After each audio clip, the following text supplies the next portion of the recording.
आदरणीय आमा बुवा दाजुभाइ दिदीबहिनी सबैमा मेरो हार्दिक हार्दिक जय नेपाल। आज यहाँहरूलाई थाहै छ मुलुक गम्भीर मोडमा छ र आज यस्तो गम्भीर मोडमा मुलुक पुगिसकेपछि नेपाली काङ्ग्रेस जस्तो जिम्मेवार पार्टी चुप लागेर बस्ने पुरै आउँदैन, बस्नै सक्दैन। नेपाली काङ्ग्रेसको इतिहास मैले भनिरहनु पर्दैन। सबभन्दा जेठो पार्टीको हैसियतले नेपाली काङ्ग्रेस जनताप्रति समर्पित र जिम्मेवार हुन पर्दछ। जनताका हक अधिकारहरू सुनिश्चित गर्नका लागि नेपाली काङ्ग्रेसले आफ्नो 75 वर्षभन्दा लामो इतिहास रचिसकेको छ र जब जब मुलुकलाई समस्या पर्छ, जनताहरूको हक अधिकार खोसिँदैछन् भने नेपाली काङ्ग्रेसले ठहर गर्छ। त्यतिखेर नेपाली काङ्ग्रेस सबै ठाउँ भेटिन्छ। नेपाली काङ्ग्रेस चुप लागेर कोठाभित्र बस्न सक्दैन। अहिले राणा फालेर आएको नेपाली काङ्ग्रेस, राजा फालेर आएको नेपाली काङ्ग्रेस जनतालाई रैतीबाट मालिक बनाउन सफल नेपाली काङ्ग्रेस अब मुलुकमा जनताको आफ्नो संविधान अर्थात् जनताका प्रतिनिधिद्वारा आफैले बनाएको संविधानको रक्षा गर्न नेपाली काङ्ग्रेसको दायित्व बनेको छ। हामीहरूले भन्यौँ संविधान निर्माण गर्दै गर्दा आज यो सङ्खुवा सभामा आज 77 जिल्लामा नेपाली काङ्ग्रेसले आह्वान गरे बमोजिम हामी आज सङ्खुवा सभा जिल्लामा जनताका हक अधिकारका विषयमा हामीले निर्माण गरेका संविधानका विषयमा चर्चा गरिराखेका छौँ। यस्तो महत्त्वपूर्ण र विकट कठिन अवस्थामा हाम्रा स्वर्गीय नेताहरू बीपी कोइराला, सुवर्ण शमशेर, गणेशमान, किशुनजी, गिर्जाबाबु र सुशील कोइरालासम्म आइपुग्दा र तमाम शहीदहरूको रगत अहिले पनि आलै रहिरहँदा हामीले जनताको संविधान निर्माण गर्यौँ भन्यौँ। तर आज संविधान माथि प्रश्न उठेको छ। आज सोच्न बाध्य बनाएको छ। राजा फालेर गणतन्त्र ल्यायौँ, संसदीय व्यवस्था नमान्ने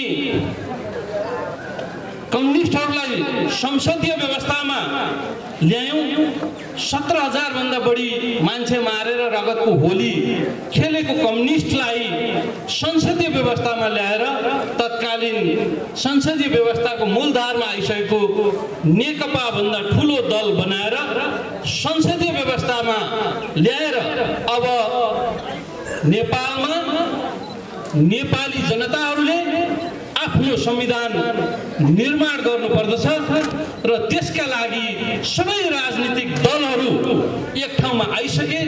अब नेपाली जनताहरू सुनिश्चित भए हुन्छ भनेर संविधान निर्माण तर्फ हामी जुट्यौँ। यो व्यवस्था ल्याउँदै गर्दा म थोरै मात्रै स्मरण गराउन चाहन्छु। कम्युनिस्टहरूको हातमा संविधान, जनताको संविधान निर्माण गर्नका निमित्त नेपाली जनताहरूले 64 सालको निर्वाचनमा सबभन्दा ठुलो जङ्गलबाट ल्याएका पार्टीहरूलाई त्यो अधिकार दिएर पठाए। संविधान बनेन। नेपाली काङ्ग्रेसको सङ्ख्या तत्कालीन अवस्थामा सानो थियो र नेपाली जनताको संविधान निर्माण गर्नका निमित्त कम्युनिस्ट सरकारहरू 4-4वटा प्रधानमन्त्रीहरू भइसक्दा पनि नेपाली जनताको आफ्नो संविधान बनेन र बनाउन सकेनन्। फेरि अन्यलको अवस्था आयो र नेपाली काङ्ग्रेसले भन्यो यो देशको जिम्मा नेपाली काङ्ग्रेसले लिनुपर्दछ र नेपाली काङ्ग्रेसले मात्रै मुलुकको जिम्मा लिन सक्दछ र जनताले चाहे अनुसारको व्यवस्था बसाउन सक्दछ। यो संविधान जनताको संविधान हुने गरी हामी निर्माण गर्छौँ भन्यौँ। 70 सालमा निर्वाचनमा जनताहरूलाई हामीहरूले आश्वस्त बनायौँ। जनताहरूले हाम्रो कुरा पत्याएर हामीहरूलाई त्यो जिम्मेवारी दिनुभयो। त्यसै जिम्मेवारी अन्तर्गत नेपाली काङ्ग्रेसका सभापति आदरणीय स्वर्गीय सुशील कोइरालाको नेतृत्वमा यो अहिलेको 72 को संविधान निर्माण भएको कुरा यहाँलाई थाहै छ। तत्कालीन हामी सभासद दुवैजना आज यहाँ छौँ। यो संविधान निर्माण हुँदै गर्दा धेरै पटक छलफल भए र 2 वर्षैमा हामीहरूले 4 वर्षका लागि जनताहरूलाई हामीहरूले आग्रह गरेका थियौँ 2 वर्षभित्र संविधान निर्माण गरेर सुशील कोइरालाको नेतृत्वमा रहेको सरकारले सबै दलहरूलाई एक ठाउँमा राखेर त्यतिखेर पनि स्मरण रहोस् नेपाली काङ्ग्रेसको सरकारमा 2/3 भन्दा बढीको सांसदहरू हुनुहुन्थ्यो। झन्डै 80% भन्दा बढीको संख्याले निर्माण गरेको त्यो संविधान हामीहरूले कहिले 2/3 को दम्म राखेनौँ। आज 2/3 को दम्म राख्ने कम्युनिस्ट पार्टीहरूले जनताहरूलाई मर्माहित तुल्याएका छन्।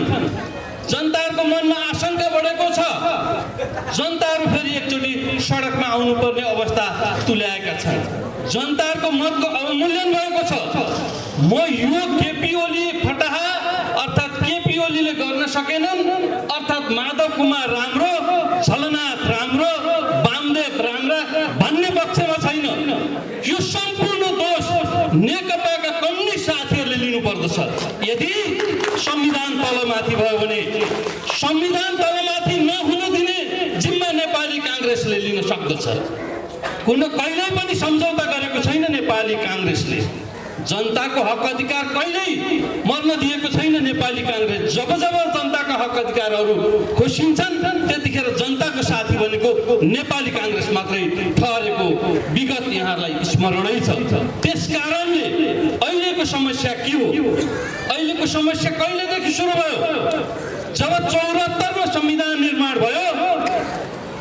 74 मा संविधान निर्माण भएकै बेला 72 मा निर्माण भएर जब 74 मा निर्वाचन भएर सरकार निर्माण भयो र केपी शर्मा ओलीको सरकार गठन भयो। त्यसै दिन भन्यौँ फागुन 3 गते नै हामीहरूले 74 फागुन 3 गते नै हामीहरूले भन्यौँ यो संविधान मिच्ने काम भयो। संविधानमाथि आक्रमण भयो। कसरी भन्दाखेरि जब केपी ओलीले आफ्नो झन्डै 2/3 को संख्या देख्नुभयो र संसदको उहाँहरूको संसदीय दलको मिटिङ बोलाउनु भयो।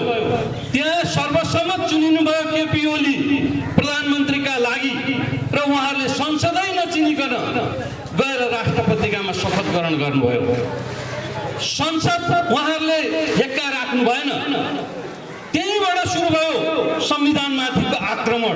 त्यतिखेर त्यहाँनिर माधव कुमार नेपाल पनि हुनुहुन्थ्यो, झलनाथ पनि हुनुहुन्थ्यो, प्रचण्ड पनि हुनुहुन्थ्यो, लगायत लगभग झन्डै 2/3 का सांसदहरू हुनुहुन्थ्यो। कसैले पनि एकै दिन एकै मिनेट कुरा उठाउनु भएन यो संविधान विपरीत छ भनेर। आज हेर्नुहोस् जब भागवण्ड मिलेन संविधानका कुरा उहाँहरूले बडा हामीभन्दा अगाडि बसेर चर्को स्वरमा संविधानका कुरा गरिराख्नु भएको छ। कुन संविधान 72 को कुन चाहिँ संविधानको कुन चाहिँ धारामा लेखेको थियो एउटा सचिवले प्रधान न्यायाधीश हटाउने भनेर हामीहरूले विरोध गर्यौँ। यो संविधान विपरीत भयो भन्यौँ। तर 2/3 को दम्म रहेको सरकारले संविधान विपरीत कार्य भयो भनेर कुनै सांसदले हिम्मत गरेनन् र एउटा सामान्य सचिवको मन्त्रालयको सचिवको चिठीले प्रधान न्यायाधीश हटाइयो। प्रधान न्यायाधीश शक्ति पृथकीकरणका हिसाबले 3वटा महत्त्वपूर्ण अङ्ग मध्येको एउटा प्रमुख हो। यसरी एउटा सचिवका चिठीले हटाउँदै गर्दा के संविधानमाथि आक्रमण भएको थिएन? प्रश्न उठेको छ।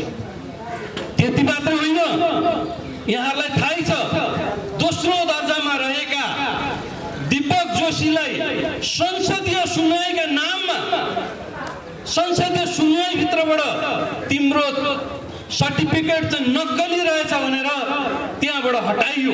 यसरी संविधानमाथि पटक पटक बलात्कार भयो, पटक पटक आक्रमण भयो। झन्डै 2/3 मत बोकेका सांसदहरूले कुनै दिन संविधानमाथि आक्रमण भयो भनेर हिम्मत गरेनन् बोल्नलाई। मलाई अहिले पनि स्मरण छ, संविधान निर्माण गर्दै गर्दा हामीहरूले कुरा गर्यौं। संसदमा एकचोटि प्रधानमन्त्री भएको मान्छेलाई 2 वर्ष चाहिँ अविश्वासको प्रस्ताव ल्याउनु भएन, यो व्यवस्था राख्नु पर्यो भन्ने छलफल उठ्यो।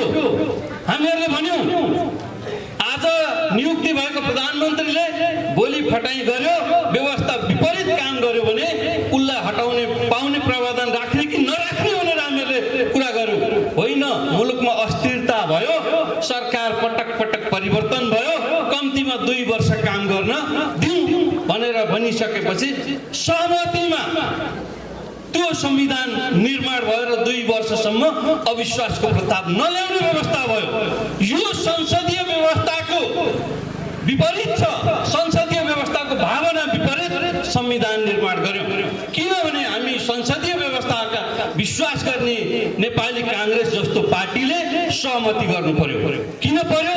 सबै दललाई मिलाएर, सबै दलका भावनाहरूलाई समेटेर संविधान निर्माण गर्नु थियो। तत्कालीन अवस्थामा हामीहरूले के भन्यौं भने यो संविधान निर्माण गर्दै गर्दा केही धाराहरू छोडेर यो संविधान असाध्यै लचिलो र संसारको उत्कृष्ट संविधान बनायौं भनेर हामीहरूले दावा गर्यौं।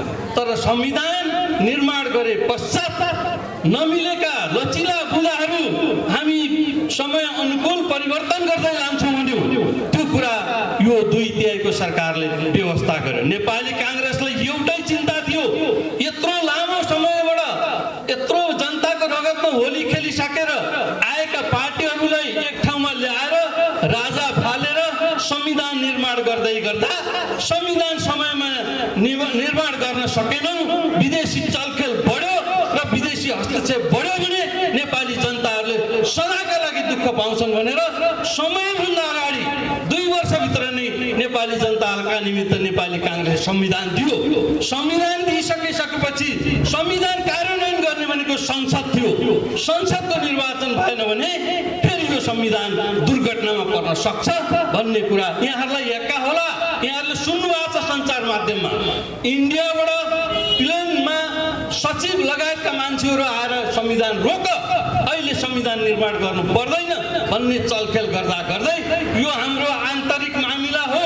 हामी जनतालाई कस्तो संविधान चाहिन्छ, कसरी संविधान दिने, कहिले दिने, यो नेपाली कांग्रेसले राम्ररी बुझेको छ भन्ने उत्तर हाम्रा स्वर्गीय प्रधानमन्त्री गिरिजाप्रसाद सुशील कोइरालाले दिएपछि उहाँहरू फर्केर जानुभएको थियो। यहाँहरूलाई स्मरण होला। यदि निर्वाचन भएन भने संविधान कार्यान्वयन हुँदैन। संविधान कार्यान्वयन भएन भने जनताका हक अधिकारहरू कुण्ठित हुन्छन् र कति लामो समयसम्म अगाडि जाने हो यो अनिश्चित हुन्छ भनेर हामीहरूले संविधान कार्यान्वयनका लागि निर्वाचन तय गर्न खोज्यौं। पटक पटक त्यो बीचमा भएका सरकार परिवर्तन भयो। ती 3वटा कम्युनिस्ट पार्टीका साथीहरू, नेताहरू, अहिलेका प्रधानमन्त्री लगायत सबैजना प्रधानमन्त्री हुनुहुन्थ्यो। उहाँहरूले निर्वाचनको मिति घोषणा पनि गर्न सक्नु भएन, किनभने मधेसमा आगो बलेको थियो। त्यो मधेसमा बलेको आगो निभाउने दम, हिम्मत कम्युनिस्ट पार्टीका कुनै नेतामा भएन। जब हाम्रा आदरणीय नेता अहिले पार्टी सभापति शेरबहादुर देउवा प्रधानमन्त्री हुनुभयो र यो संविधान कार्यान्वयनका लागि निर्वाचन भयो 74 मा जम्मा शेरबहादुर देउवा यदि प्रधानमन्त्री हुनुभएको थिएन भने त्यति बेला पनि संविधानको कार्यान्वयनमाथि प्रश्न उठ्न सक्ने थियो। मधेसमा आगो बलेको थियो, त्यो आगो निभाएर निर्वाचन सम्पन्न गरेर झन्डै 2/3 मत ल्याएको कम्युनिस्ट पार्टीलाई नेपाली कांग्रेसले सत्ता हस्तान्तरण गरेको हो। जनताले हामीहरूलाई भने तिमीहरूले प्रतिपक्षमा बसेर सरकारलाई सहयोग गर्नुपर्दछ भनेर जुन जनआदेश थियो, त्यही जनआदेश अनुसार हामी संसदमा बस्यौं र 2/3 मत झन्डै 2/3 मत ल्याएको कम्युनिस्ट पार्टीले सरकार सञ्चालन गर्यो। यहाँलाई थाहै छ सरकार सञ्चालन गर्दै गर्दा हामी प्रतिपक्षमा बस्दै गर्दा धेरै मिडियामा पनि सुने पत्रकार साथीहरू हुनुहुन्छ धेरै आवाजहरू सडकमा आए प्रतिपक्ष बोल्नै सक्दैन प्रतिपक्षले बोलेन भन्ने आरोप नलागेको होइन प्रतिपक्षले जम्मा संसदीय व्यवस्था र जनताको हक अधिकार कसरी सुनिश्चित हुन्छ भन्ने कुरा राम्ररी बुझेको थियो र सरकार आउने बित्तिकै विरोध गर्नु हुँदैन सरकारलाई संसदीय व्यवस्थाको मर्यादा अनुसार विरोध गर्ने हो झकझक्याउने हो र ठिक ठाउँमा राखेर सरकार सञ्चालन गरेर जनताको इच्छा आकांक्षा परिपूर्ति गर्ने हो भन्ने कुरा नेपाली काङ्ग्रेसले बुझेको थियो त्यसै अनुरूप संसदमा आफ्ना आवाजहरू नेपाली काङ्ग्रेसले राखिरह्यो थोरै सङ्ख्यामा भएको सांसद भएको नेपाली काङ्ग्रेसका आवाज सुनिएन त्यतिखेर अहिलेका तमाम जो सडकमा आज पत्रिका ओछ्याएर केपी ओलीका विरुद्ध या केपी ओलीसँग तुम शरणम गर्नका निमित्त पत्रिका ओछ्याएर पलेटी कसेर बस्नु भएको छ उहाँहरू सबैजना संसदमा हुनुहुन्थ्यो यत्रो किसानहरूले मल बिउ नपाउँदा के उहाँहरू संसदमा हुनुहुन्थेन यत्रो महामारी फैलियो यत्रो स्वास्थ्यको सामग्रीमा भ्रष्टाचार बढ्यो उहाँहरू कहाँ हुनुहुन्थ्यो आज उहाँहरूलाई सत्ताका भाग नमिल्दाखेरि संविधानमाथि आक्रमण भयो भन्ने संविधानमाथि आक्रमण जुन दिन यो नेकपाको सरकार निर्माण भएर सरकारमा बस्यो त्यसै दिनदेखि आक्रमण सुरु भएको हो हामीहरूले खबरदारी गर्दै आयौँ हामीहरूले भन्दै आयौँ कम्तीमा 2 वर्ष काम गर्न दिउँ हेरौँ यिनको कार्यक्षमता भएन भने अनि फेरि काङ्ग्रेसले बोल्ने दिन आउँदछ संविधानको रक्षा काङ्ग्रेसले नै गर्नुपर्दछ अहिले केपी ओलीले उहाँहरूको भागभन्डा मिलेन प्रचण्डलाई प्रधानमन्त्री बनाउन पाउनु भएन झलनाथलाई राष्ट्रपति बनाउन पाउनु भएन सरकारबाट हटाउन खोज्नुभयो हामीहरूले 2 वर्ष अगाडि नै भन्यौँ यतिको बिरामी मान्छेलाई यहाँसम्म आइपुग्दा सरकार सञ्चालन गर्ने जिम्मा नदिनुहोस् तपाईँहरू मध्येमा अरू मान्छेहरूले सरकार सञ्चालन गर्नुहोस् भन्यो त्यतिखेरसम्म उहाँहरूको लेनदेन मिलिराखेको थियो भागभन्डा पुगिराखेको थियो त्यसकारणले उहाँ चुप बसेर लागेर बस्नुभयो उहाँहरूको अहिलेको 7 जना मन्त्रीहरूले राजीनामा दिँदै गर्दा के त्यो गुटमा मन्त्रीहरू थिएनन् सरकार सञ्चालन गरेर बस्नुभएको थिएन सबै भ्रष्टाचारले जमाएको मन्त्रालय छोडेर हिँड्नु भएको छ अहिले भन्नुहुन्छ संविधानमाथि आक्रमण हो उहाँहरूलाई पनि लाज लाग्नु पर्दछ त्यसकारणले नेपाली काङ्ग्रेस यस मानेमा सचेत छ संविधान आक्रमण हुन दिँदैन जनताका हक अधिकार खोस्लिन दिँदैन यदि अब अहिले सर्वोच्चमा यो मुद्दा भएको कारणले केपी शर्मा ओलीले अहिले धारा 77 1 र 7 बमोजिम 85 प्रयोग गरेर राष्ट्रपतिले निर्वाचनको समय अवधि नै तोकेर संसद भङ्ग गर्नुभएको छ त्यो मुद्दा अहिले सर्वोच्चमा छ सर्वोच्चले संविधानको व्याख्या गर्ने भनेको सर्वोच्चले नै हो सर्वोच्चले यदि तपाईहरू चुनावमा जानुस् जनताको ताजा जनमत तपाईहरुलाई आवश्यक छ अनि मात्रै काम गर्नुस् भन्यो भने हामी त्यही गर्छौं होइन यो संविधानमा लेख्न पुगेको थिएन जुन कुराहरु संसद भङ्ग भएको छ त्यो संविधान विपरीत छ भन्ने कुरा सर्वोच्चले निर्णय गर्यो भने संसदमा हामी फेरि आफ्नो जिम्मेवारी पूर्वक काम गर्छौं हामीले भनेका थियौं 5 वर्षका लागि सरकार परिवर्तन नहोस् भनेर प्रधानमन्त्रीहरु परिवर्तन भइरहनुस् एउटा पार्टीले चलाइरहनुस् भन्ने भावना होइन थियो एउटै मान्छेले 5 वर्ष चलाओस्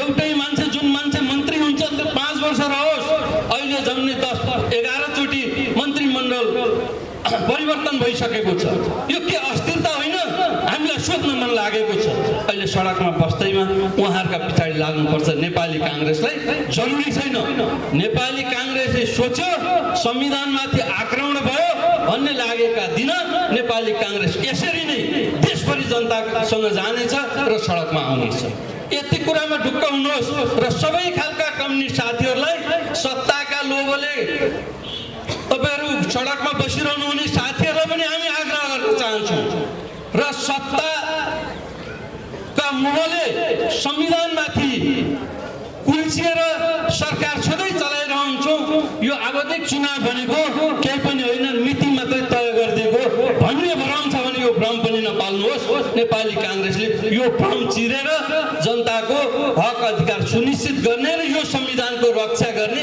जिम्मेवारी लिएको थियो र फेरि लिनेछ भन्ने कुरा म यहाँलाई आग्रह गर्न चाहन्छु। यहाँ उहाँहरूलाई कुनै एउटा पार्टी छुट्दैमा, उहाँहरू तलमाथि हुँदैमा, उहाँहरूलाई प्रधानमन्त्री मन्त्री चाहिँदैमा हामीहरू उहाँको पछाडि लाग्नुपर्छ जरुरी छैन। अब हरेक आन्दोलनहरू नेपाली काङ्ग्रेसले एक्लै गर्छ। हिजो पनि नेपाली काङ्ग्रेसले आन्दोलन एक्लै गर्न खोजेको थियो, यहाँहरूलाई थाहा हुनुपर्दछ। उहाँहरूले संसदीय व्यवस्था कबुल गरिसकेपछि 2040 सालमा चाक्सीबारीको मिटिङले अनि कम्युनिस्टहरूलाई संयुक्त आन्दोलनमा नेपाली काङ्ग्रेसको अगुवाईमा लिएर गएको हो। जनताको हक अधिकार सुनिश्चित नगर्ने कुरा हो भने, जनताको हक अधिकारमाथि तानाशाही व्यवहार गर्ने हो भने नेपाली काङ्ग्रेस चुप लागेर बस्नेवाला छैन। त्यसो भएका कारणले यहाँहरू मार्फत हामी सबैलाई भन्न चाहन्छौँ, अहिले उहाँहरू दुईटा पार्टी हुनुभएको छ। हिजो उहाँहरूले निर्वाचनमा हामी दुईटै पार्टी एउटा हौँ, हामी नेकपा हुँदैछौँ र हामीहरूलाई तपाईँहरूले मत दिनुहोस् भनेर मत मागेको।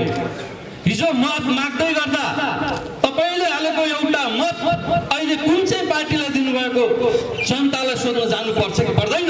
यो गम्भीर प्रश्न छ। आज यसमाथि छलफल हुन बाँकी छ। संविधानमा त्रुटि हो भने सच्याइन्छ। एउटा पार्टीलाई दिएको मत, जनताको मत आज कसको हो त? केपी ओलीको के प्रचण्डको? यो बडा गम्भीर प्रश्न छ। त्यसो भएको कारणले हामी यो वा त्यो भन्न चाहँदैनौँ। हामी एउटा कुरा मात्रै भन्न चाहन्छौँ, जनताको अधिकारमाथि खेलवाड नगर। त्यतिखेर काङ्ग्रेस चुप लागेर बस्ने छैन। चाहे संसद बिउत्यो, चाहे निर्वाचनको घोषणा गरेर निर्वाचन समयमा गर, जनताको आदेश मात्रै सर्वोपरि हुनेछ, मान्य हुनेछ। तिम्रो आदेश कसैका आदेश मान्य हुने छैन भन्ने कुरा नेपाली काङ्ग्रेसले बुझेको छ र नेपाली काङ्ग्रेस त्यही नै गर्नेछ। अहिले विचाराधीन मुद्दाका विषयमा संसदीय व्यवस्थामा शक्ति पृथकीकरणको हिसाबले लोकतान्त्रिक व्यवस्थामा हामी न्यायालयमाथि कुनै औँला उठाउनेवाला छैनौँ र त्यो अधिकार पनि हामीसँग छैन।